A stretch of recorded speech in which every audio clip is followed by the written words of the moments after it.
웨스트민스터 소요리 문답의 1문부터 3문까지는 말하자면 머릿말 같은 겁니다.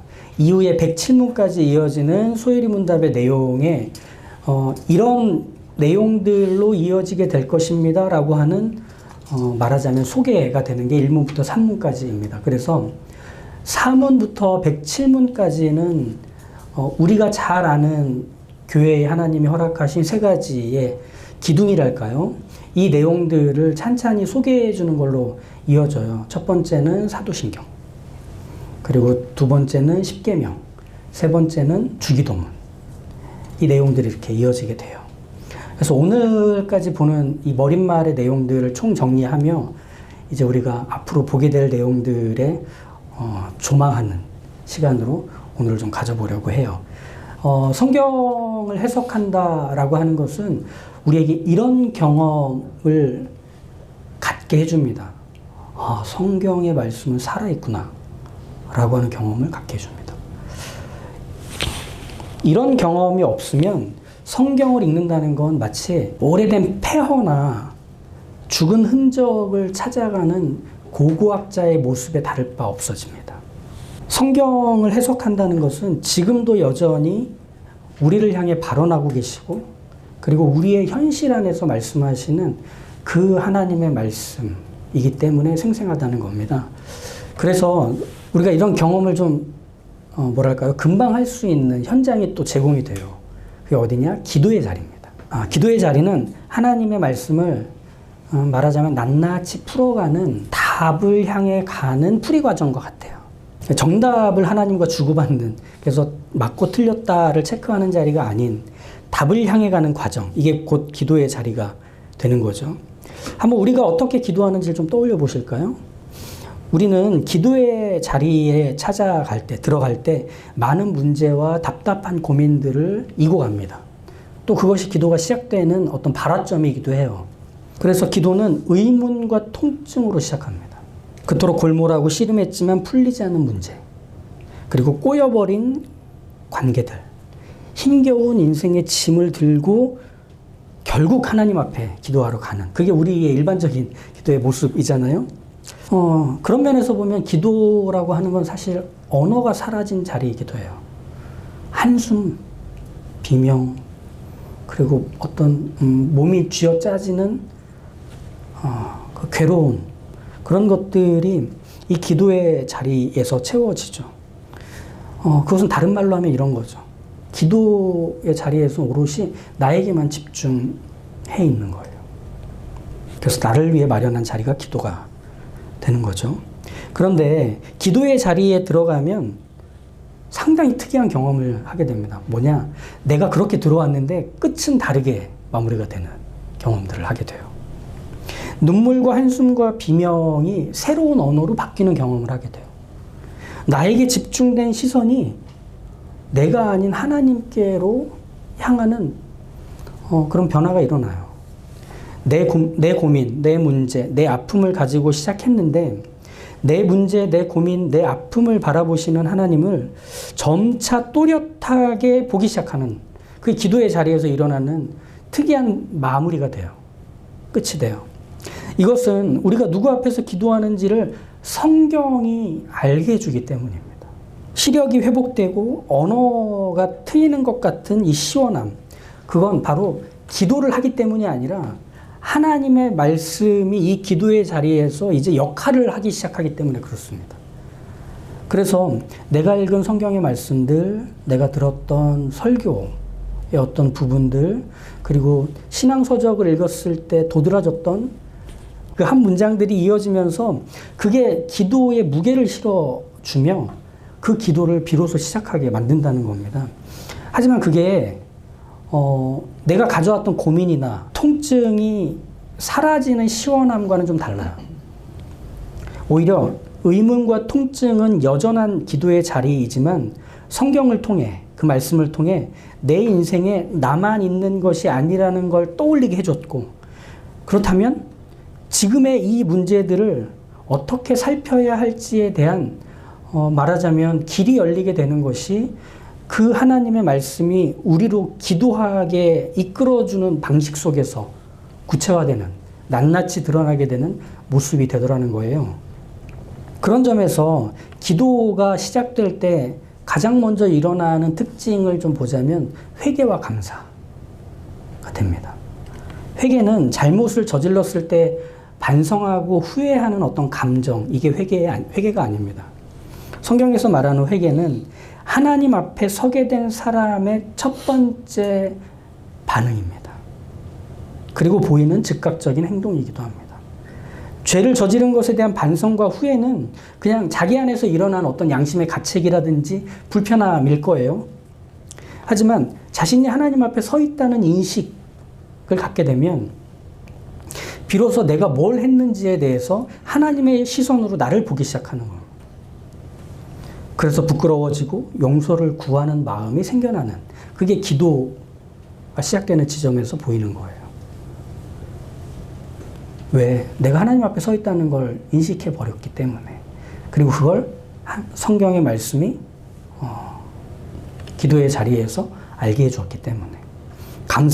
감사는 좋은 일이나 기쁜 일이 있을 때 그 행복한 기분과 상태를 유지하는 어떤 겸손한 감정이 아닙니다. 감사란 하나님이 베푸신 은혜와 인도하심을 알아 그분으로 인해 갖게 되는 마음의 고백입니다. 풍년은 풍년이라서, 가뭄은 가뭄이라서, 건강해서 또는 아파서 감사하게 되는 그 이유들은 바로 그 이유가 되시는 하나님 때문에 감사가 가능해지는 거죠. 한탄과 서름, 비명과 고통을 갖고 시작한 기도였는데, 그래서 철저히 나로부터 시작된 거였고 철저히 나만 집중해 있는 기도였는데, 이것이 점차 나에게서 빠져나오게 만드는 힘이 또 그 역할이 있는 거예요. 그게 뭐냐? 하나님의 말씀인 성경이 하는 일이 되는 거죠. 그래서 이 성경 말씀이 기도와 어떻게 연결이 되느냐면, 내가 나에게 집중해 있는 것에서 하나님께로 시선을 환기시키며 돌리게 만드는 그 역할과 힘을 성경이 갖고 있는 겁니다. 성경만이 사람이 하나님에 대하여 믿을 것과, 그리고 하나님께서 사람에게 요구하시는 것이 무엇인지를 알게 해준다고 할 때 핵심은 하나예요. 그 하나님을 보라예요. 그 하나님 앞에 서 있음을 기억해라예요.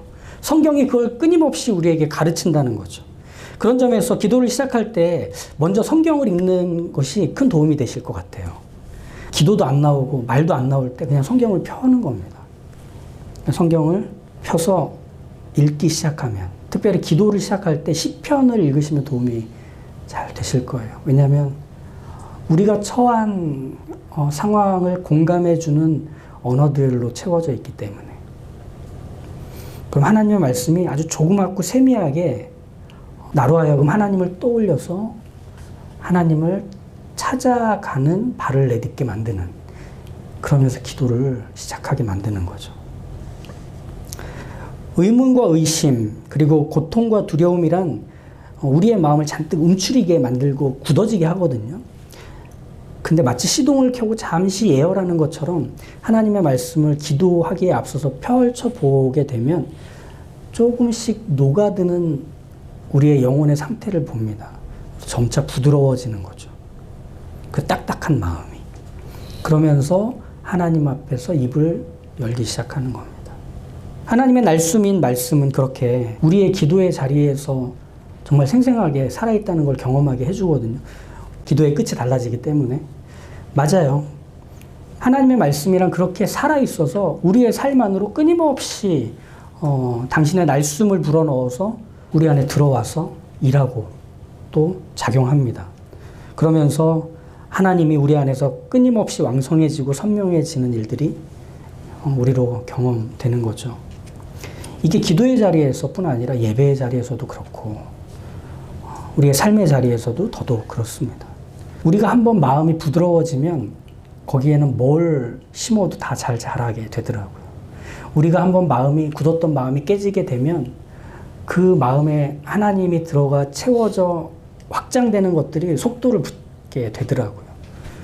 그러니까 다른 것이 아닌 오직 하나님의 말씀만이 우리를 흔들어 깨워서 우리로 하여금 우리가 어떤 하나님의 사랑을 받는 자녀인지를 알게 해주는 인식과, 그리고 어떤 사랑을 주고 계시는 하나님이신지를 바라보는 시선과 그 하나님이 우리를 데려가시는 그 손의 단단함과 힘을 꽉 쥐고 계시는 힘찬 모습을 우리가 기어이 경험하게 되는 것은 모두 하나님의 말씀으로 가능한 일입니다.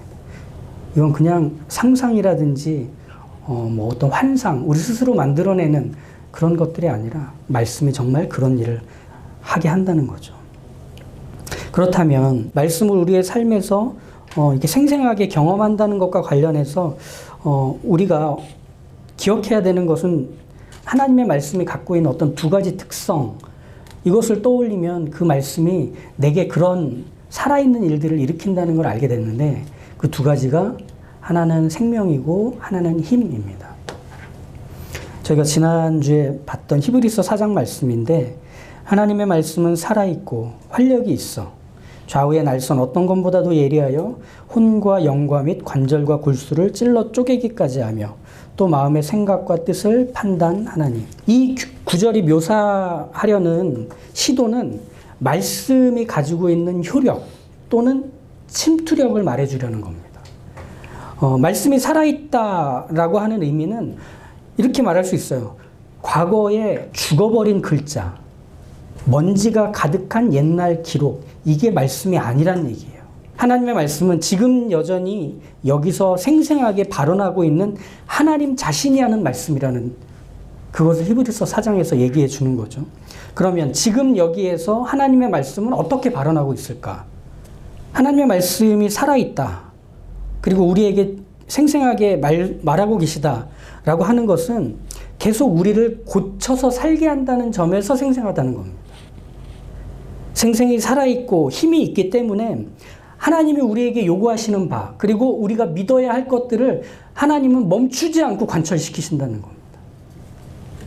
우리의 현실 속에 들어오신, 우리의 인격 안으로 오신 이 하나님의 말씀은 죄를 깨닫게 해서 죄를 미워하고 죄에서 돌이키며 회개하게 만드는 그 실제적인 변화를 일으키시는 말씀이에요. 우리가 불순종하고 거부하여 도망가는 그 자리에서 기어이 다시 끌고 와서 하나님께 순종하는 자녀의 자리로 돌아가게 만드는 하나님의 말씀이에요. 그 병에 짓눌려 삶이 또 생활이 망가져 있는 그 복판에서 은혜와 창조의 능력을 바라며 붙들게 하는 말씀이에요.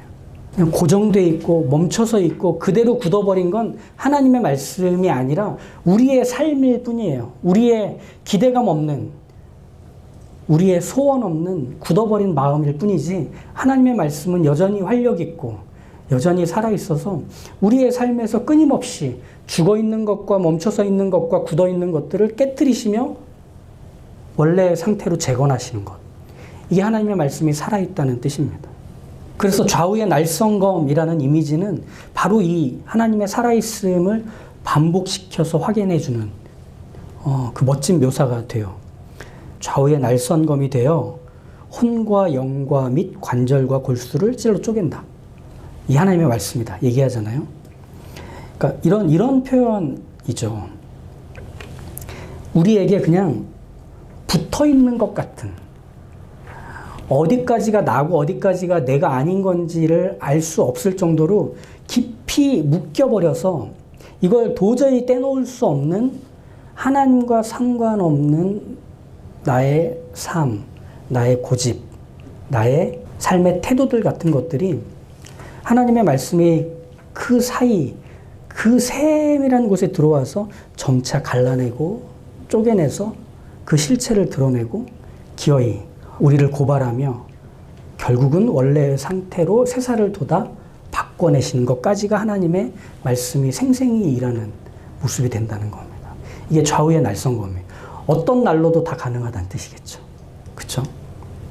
예를 들면 어디까지가 부모의 사랑이고 어디까지가 부모의 욕심인지 부모는 몰라요. 그게 다 자식을 향한 사랑 같아 보여요.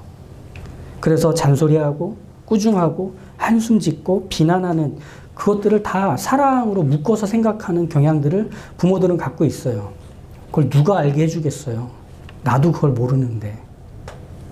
그러다가 그 자신이 잘못했던 부분들, 자신의 욕심과 자신의 실수가 만들어낸 것이 몇 년 후, 몇십 년 후에 자식의 입을 통해서 듣게 될 때 무너지는 거죠, 부모. 나는 최선을 다했는데. 라며. 하나님의 말씀은 거기서 작동하는 겁니다. 네가 거기까지가 사랑이고 거기까지는 네 욕망의 실현일 뿐이야. 난 그것들을 구분해서 네 욕망의 실현을 버리고 나를 닮아있는 사랑으로 온전해져 가는 것을 나는 애쓰고 있단다. 나는 계속 그것을 위해 너에게 말할 거고 그것을 고쳐내고 그것을 관철시키기 위해 쉬지 않을 거다. 이게 하나님의 말씀을 우리가 계속 들을 수밖에 없는 이유가 되는 겁니다. 하나님은 피하지 않으세요. 근데 이게 참 우리한테 힘든 거죠. 하나님의 말씀에 힘을 저항하고 씨름하다가 어디 하나 부러져요. 하나님의 날숨과 같은 말씀을 그렇게 거부하다가 날아가 버려요. 그 검의 양날처럼 우리의 삶에 굳어져 있고 이건 건드리지 마라고 하는 것들을 하나님이 계속 찔러대는데 어떻게 아프지 않을 수가 있고 어떻게 힘들지 않을 수가 있겠어요. 그런데 하나님은 거기서 끝내지 않으세요. 예전에 들었던 한 비유가 너무 생생해서 잊을 수가 없는데 화상 환자가 실려왔을 때 그 화상 환자의 탄 부분을 어떻게 해결을 합니까? 그냥 놔두나요? 화상이 심한 경우에? 그걸 벗겨내야 되죠. 그래야 새살이 돋기 시작하는 그 치료의 첫 번째가 되죠. 하나님이 우리에게 원하시는 바가 그와 유사한 것 같습니다. 그냥 두지 않으시는 거죠. 아프지? 야, 이거 건드리기만 해도 너, 비명을 그냥 고래고래 지르는구나. 내가 만지지를 못하겠다. 이렇게 하실까요? 아니요. 그 다음을 갖고 계시는 하나님이시죠. 이걸 해야 이 다음이 시작되기 때문에 하나님은 멈추지 않으시는. 그러니 우리의 비명, 우리의 욕지거리, 하나님 다 받아내시면서 그 죄를 떠나지 않으시는. 이게 하나님의 말씀이 여전히 우리에게 생생하게 선언되고 있는. 그래서 우리가 읽은 디모데후서 3장 17절을 보면 이는 하나님의 사람으로 온전하게 하며 모든 선한 일을 행할 능력을 갖추게 하려 함이라. 왜? 그 16절이 있죠. 교훈과 책망과 바르게 함과 의로 교육하기에 유익한 말씀이라서. 원래 사람은 자신이 갖고 있는 걸로 나은 사람이 되기는 불가능합니다. 이게 성경이 말하고 있는 바죠. 우리가 망가진 자리에서 지난번에 말씀드린 것처럼 우린 기능만 남아 있습니다. 그 기능에 담을 내용들을 갖지 못했습니다. 그러니 기능만 반복한다고 해서 나아지는 게 아니라 그냥 엔진만 돌아가고 있을 뿐입니다. 근데 안타깝게도 사람은 나은 사람이 되고 올바른 사람이 되고 지혜로운 사람이 되는 법을 모른 채로 그렇게 엔진만 돌리고 있는 상태인 거죠. 그래서 어떻게 하냐면 나의 못나고 부끄러운 모습을 반성하고 착하게 살려고 애쓰고 열심히 자기 인생을 가꾸며 살아가고 심지어는 어떤 각성들도 일어나기도 하지만 그건 마이너스에서 0이 되는 것일 뿐이에요. 안 좋은 데서 평범한 사람이 되는 것일 뿐이에요. 이게 성장이 아니란 얘기예요. 플러스가 되지 않는다는 거죠. 예전에 반복하던 습관과 말투와 태도를 고치기 위해 힘을 씁니다. 끊임없이 나의 못난 모습, 후회와 아쉬움과 치열하게 싸우면서 과거를 뒤로하고 앞을 향해 가려고 자기의 삶을 계속 뒤바꿔냅니다. 하지만 더 나은 사람이 된 것 같고 큰 변화가 일어난 것 같지만 그건 그냥 0점으로 수렴되고 있을 뿐인 거예요. 그럼 거기에 뭐가 필요하냐? 하나님의 날숨으로 된 그 말씀이 우리의 원래 모습으로의 유일한 표준이 되며 방향이 되는 말씀이라 그 말씀을 통해서만 우리가 하나님의 사람으로 선한 사람이 되고 바른 사람이 되고 그리고 사람다운 사람이 되어가는 플러스의 삶이 가능해진다는 걸 하나님이 아시기에 하나님이 우리에게 그 말씀을 끊임없이 전하신다는 것입니다. 우린 거기서만 변화가 가능한 거예요. 근데 이게 너무 힘들다 보니 그 말씀이 계속 이어지는 게 너무 견디기 어렵다 보니 우리는 어떤 적당한 타협의 지점들을 찾곤 한다는 거예요. 그래서 하나님의 말씀이 가진 생명과 힘은 알고 하나님은 왜 그렇게 하시는지 의도는 알지만 그걸 감당하는 게 너무 벅차서 내가 취사 선택을 하려 하는 거예요. 내가 타이밍을 정하는 거예요. 내가 시작을 정하고 끝도 정하는 거예요.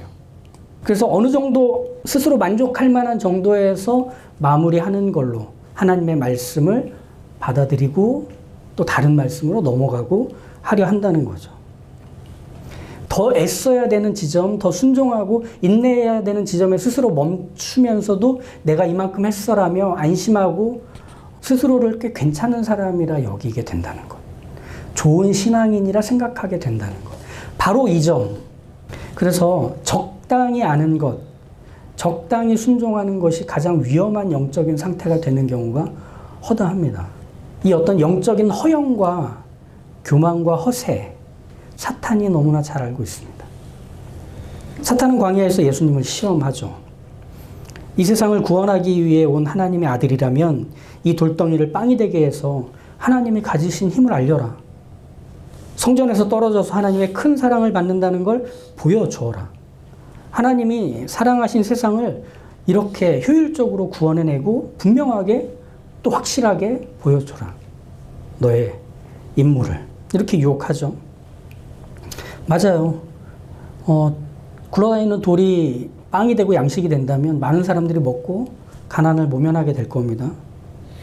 거대한 명분을 목숨 던져서 성취하는 것으로 그 명분이 얼마나 찬란한 것인지를 그 피의 불금으로 확인할 수 있을 겁니다. 얼마나 쉽고 얼마나 빠르고 얼마나 선명하게 예수님이 구원자라는 걸 증명해낼 수 있는 제안들이었을까요? 하지만 여기서 예수님은 오직 단 하나의 토대만을 붙들고 얘기하십니다. 기록된 바 하나님의 말씀이. 우리가 전에 읽었던 신과 악마 사이의 한 구절이 이렇게 나오죠. 우리는 빵으로 사는 것이 아니다. 우리에게 빵과 생명을 약속하시고 가을 들판의 황금 물결을 일게 하시는 하나님의 말씀으로 살 뿐이다. 참 좋은 표현으로 틸리케가 말했었죠.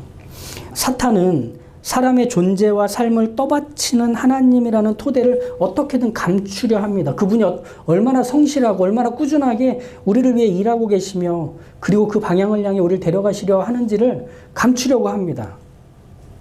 그래서 목적지로 가는 그 걸음을 멈추고 신발에 묻은 얼룩을 보게 만듭니다.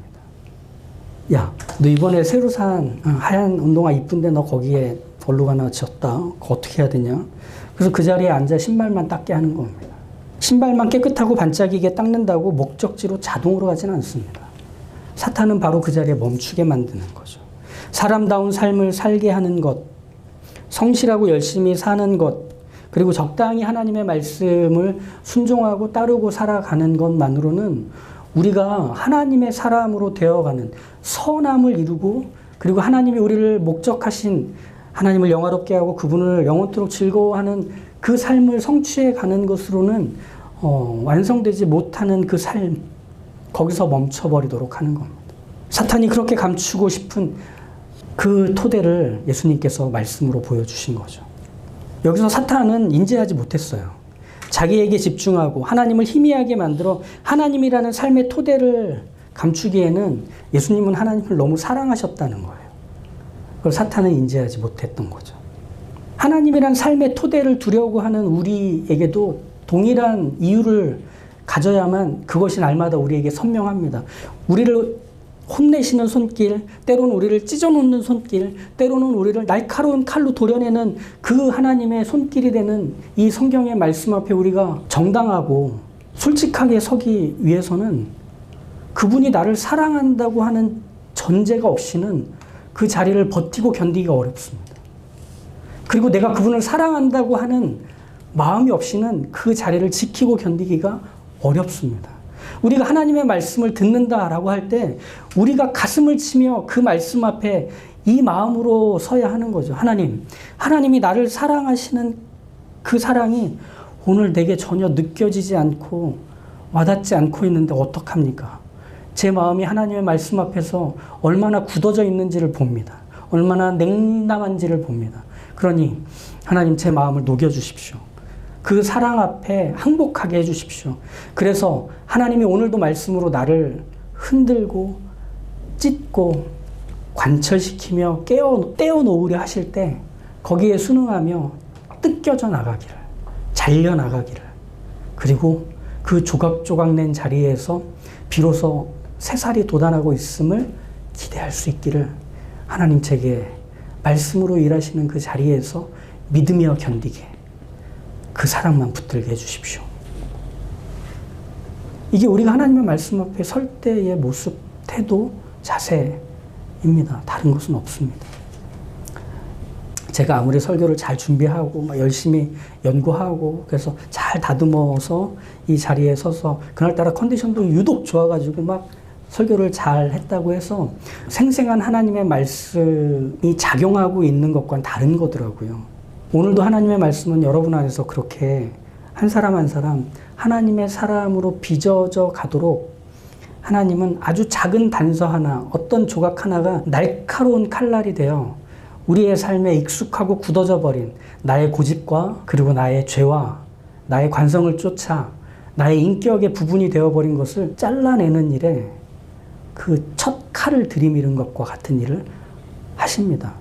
오늘의 설교는 그 들이민 칼의 한 부분일 뿐입니다. 설교를 잘해야 잘 깨닫는 게 아니라 하나님이 살아계시기에 그 일은 일어나고 있는 중이란 사실입니다.